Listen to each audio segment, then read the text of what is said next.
Hai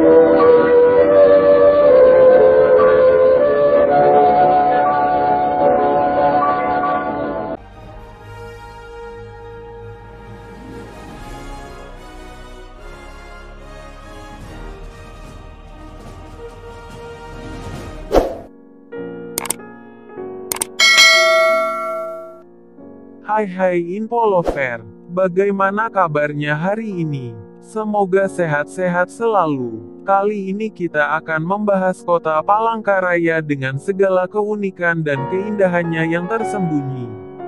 Sebelum lanjut jangan lupa subscribe, like dan share, biar yang belum tahu jadi tahu. Palangkaraya merupakan ibu kota Provinsi Kalimantan Tengah dengan luas 2.853 km persegi.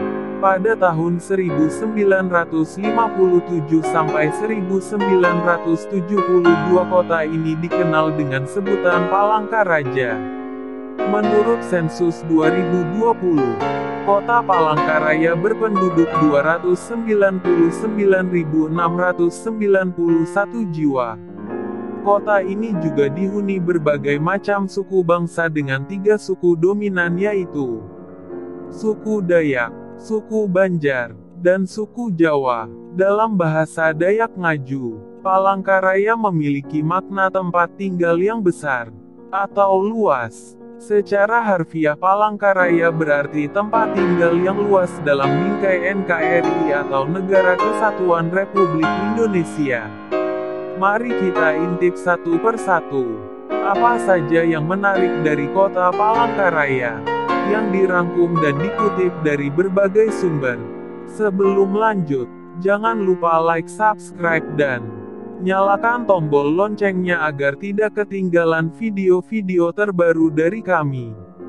Pertama, melansir dari palangkaraya.go.id. Pembentukan Provinsi Kalimantan Tengah melewati proses panjang. Puncaknya pada tanggal 23 Mei tahun 1957 dengan keluarnya Undang-Undang Darurat Nomor 10 Tahun 1957 tentang pembentukan daerah swatantra tingkat 1 Kalimantan Tengah. Sejak saat itulah Provinsi Kalimantan Tengah menjadi daerah otonom. Tanggal itu sekaligus sebagai hari jadi Provinsi Kalimantan Tengah. Yang pertama pembangunan kota Palangkaraya dipancangkan oleh Presiden Republik Indonesia Soekarno pada tanggal 17 Juli tahun 1957 dengan ditandai peresmian Monumen Tugu Ibu Kota Kalimantan Tengah Pahandut. Desain monumen mengandung makna mendalam. Angka 17 melambangkan hikmah proklamasi kemerdekaan Republik Indonesia. Tugu api yang berarti api yang tidak kunjung padam. Semangat kemerdekaan dan semangat membangun. Pilar yang berjumlah 17 bermakna senjata untuk berperang. Kemudian bentuk tugu segi 5 melambangkan Pancasila dengan makna ketuhanan yang Maha Esa. Subscribe to my channel. And also press this bell icon. Yang kedua, kota minim gempa. Kota Palangkaraya minim terjadinya gempa bumi, dikarenakan letaknya yang jauh dari batas lempeng. Itu pula yang jadi alasan masyarakat Palangkaraya tidak pernah ada yang membangun bangunan anti gempa.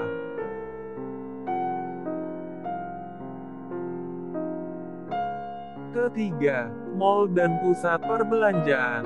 Ada 5 mal dan tempat belanja di Palangkaraya.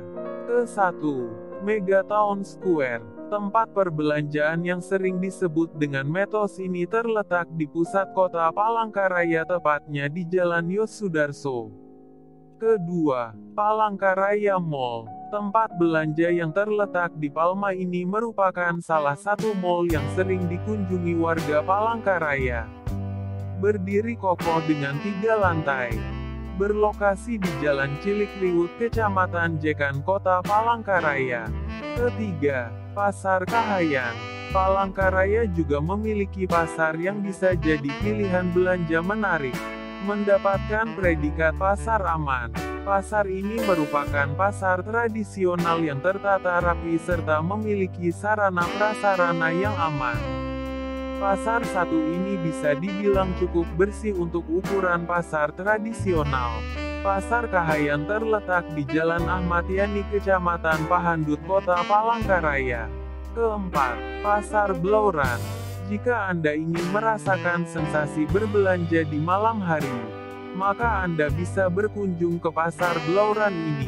Pasar Blauran berlokasi di Jalan Halmahera, Kecamatan Pahandut, Kota Palangkaraya. Kelima, Barata Department Store. Untuk Anda yang ingin berbelanja busana dengan harga murah, maka bisa berkunjung ke Barata Department Store. Mall ini berlokasi di Jalan Ahmad Yani, Kecamatan Pahandut, Kota Palangkaraya.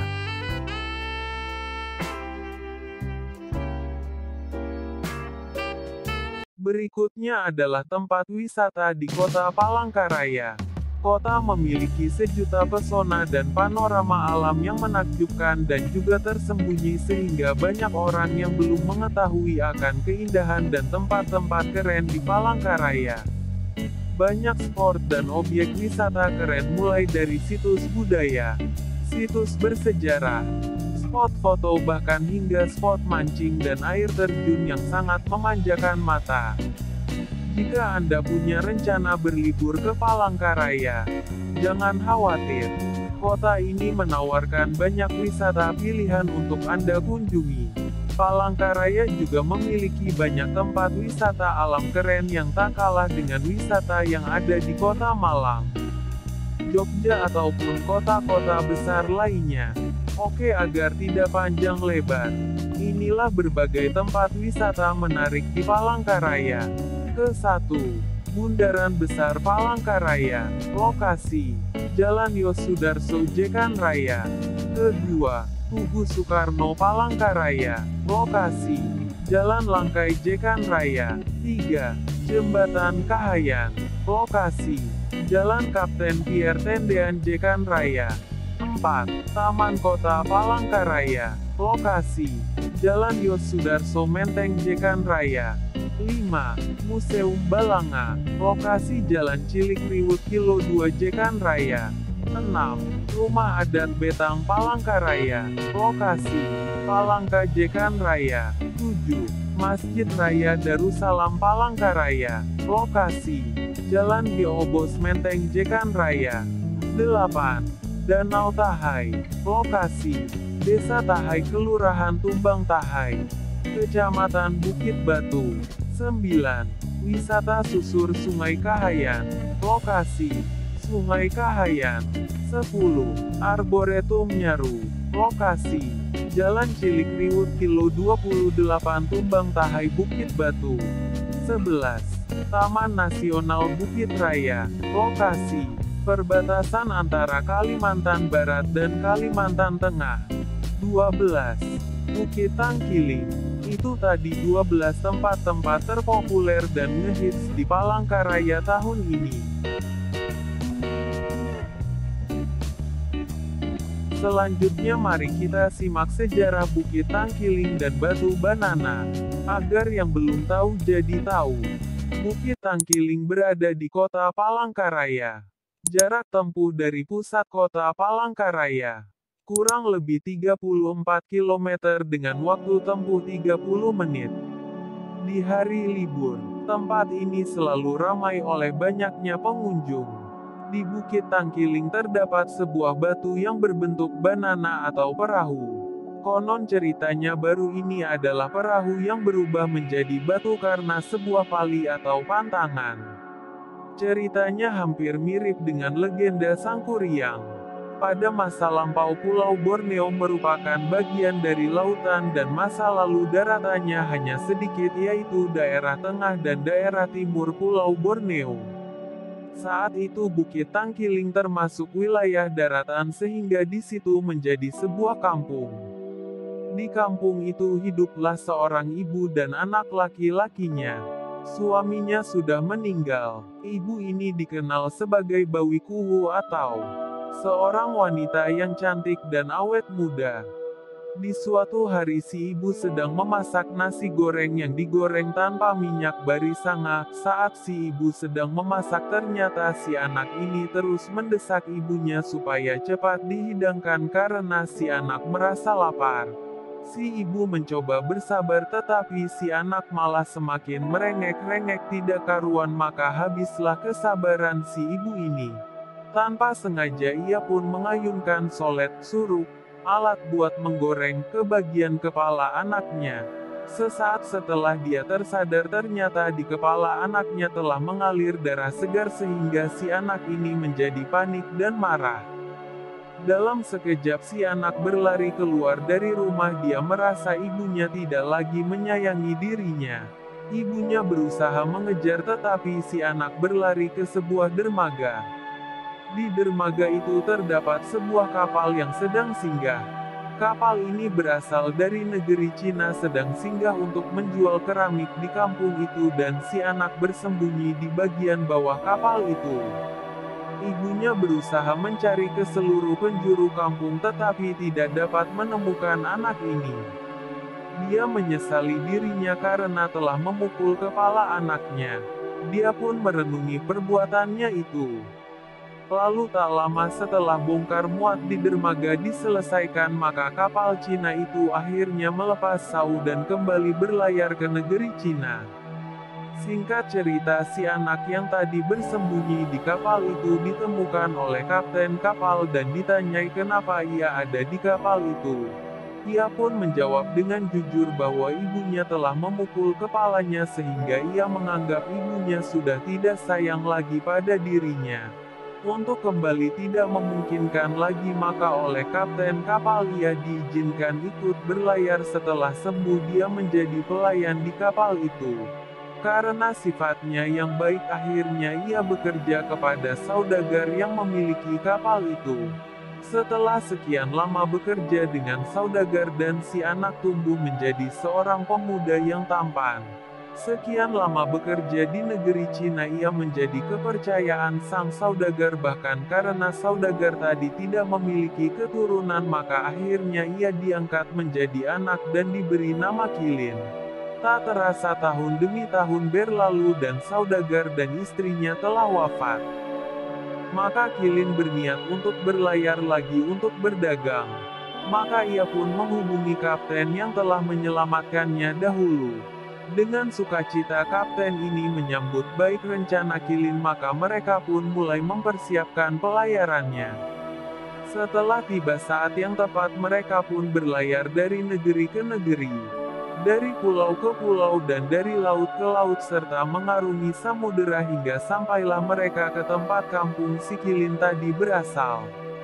Saat mereka singgah ke kampung ini terlihatlah oleh Qilin seorang wanita cantik yang membawa barang-barang untuk ditukarkan pada barang-barang yang dibawa kapal miliknya. Saat itu pun ia jatuh cinta pada wanita itu dan dengan segera ia pun melamarnya. Wanita itu pun menerima lamaran ini namun ia mengakui bahwa ia bukan gadis dan ia pernah menikah sebelumnya. Bagi anak muda yang sedang jatuh cinta hal ini bukanlah masalah maka ia tetap pada pendirian hatinya sehingga akhirnya mereka pun menikah. Setelah menikah ia membawa wanita ini ke kapalnya. Pada saat itu kapal besar disebut dengan nama Banama oleh masyarakat Dayak dan pemiliknya disebut Bandar. Setelah berada di Banama kedua pasangan ini pun bermesraan dan Qilin merebahkan kepalanya di pangkuan wanita ini. Sehingga si wanita ini pun mengelus-ngelus kepala Qilin dengan lembut. Saat mengelus kepala Qilin dia pun melihat sebuah luka di kepalanya dan secara spontan ditanyakannya lah hal ini kepada Qilin. Qilin pun lalu menceritakan masa lalunya kepada wanita ini. Saat itulah si wanita ini sangat terkejut dan dengan wajah yang pucat dia berkata bahwa dirinya sendirilah ibunya yang dimaksudkan Qilin itu. Saat mendengar hal itu tentu saja Qilin menolak hal ini mentah-mentah dan menuduh wanita itu bohong. Dia mengatakan tidak mungkin kalau wanita itu ibunya karena kalau ibunya pastilah sudah tua. Ibunya menjawab ia tidak menjadi tua karena ia telah memohon pada Yang Maha Kuasa agar diberikan umur yang panjang sehingga ia diberikan anugerah kecantikan yang tidak memudar. Dengan cepat Qilin menertawakan hal ini sehingga ia akhirnya mengucapkan sumpah bila hal yang dikatakan wanita itu benar. Biarlah dikutuk oleh Yang Maha Kuasa. Pada saat itu juga terjadilah malapetaka itu sehingga guntur sahut menyahut terjadi dan hujan disertai badai di saat matahari bersinar terang pun terjadi. Akhirnya karena kutukan itu kapal Banama yang dimiliki Qilin berubah menjadi batu dan wanita yang ternyata ibunya akhirnya terjebak dalam batu itu. Sedangkan nasib para awak kapal dan Qilin sendiri tidak diketahui dengan jelas, mungkin mereka tewas dan tenggelam ke laut.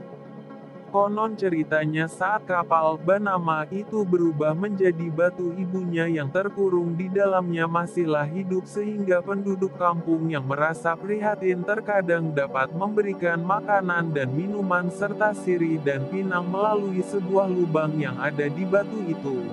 Bahkan jika dimasukkan benang pada lubang batu itu keesokan harinya bisa menjadi kain karena ditenun oleh wanita itu tadi. Kemudian hal yang mengerikan terjadi. Ada seseorang laki-laki yang sangat ingin melihat wajah wanita ini karena selain ia memiliki umur yang panjang ia pun tersohor memiliki wajah yang cantik. Laki-laki ini lalu menjulurkan makanan untuk diberikan kepada wanita di dalam batu tadi. Saat tangan wanita itu terjulur untuk mengambilnya, laki-laki ini memaksa untuk memegang tangan wanita ini dan berusaha untuk menariknya keluar. Tetapi wanita ini berusaha untuk menolak, namun sangat malang tangan wanita ini sudah terpegang erat oleh si laki-laki ini. Karena kesal dengan penolakan wanita di dalam batu tadi, dengan kejamnya laki-laki ini mengayunkan kapak dan memotong tangan wanita tadi. Sejak saat itu tidak pernah lagi terdengar suara wanita itu atau apapun yang menandakan adanya kehidupan di dalam batu itu terlihat. Menurut ceritanya peristiwa ini terjadi pada masa dinasti Tang. Maka lokasi peristiwa ini dinamai Tangqiling. Sedangkan Qilin menunjukkan pada orang yang mengalami peristiwa kutukan ini yaitu si Qilin. Akhirnya penyebutannya berubah menjadi Tangqiling pada masa kini. Selanjutnya pada masa itu air laut mengalami penurunan sehingga terbentuknya daratan. Sedangkan kampung tempat tinggal Qilin dan ibunya ternyata sekarang menjadi sebuah bukit. Inilah yang sekarang disebut dengan Bukit Tangqiling. Sedangkan batu yang menyerupai kapal dan disebut batu Banana dapat kita lihat sampai saat ini. Itulah kota Palangkaraya yang menyimpan banyak keindahan dan keramahan warganya. Sehingga Palangkaraya dijuluki kota cantik. Terima kasih sudah nonton, semoga bermanfaat. Yang belum tahu jadi tahu. Salam Indonesia hebat.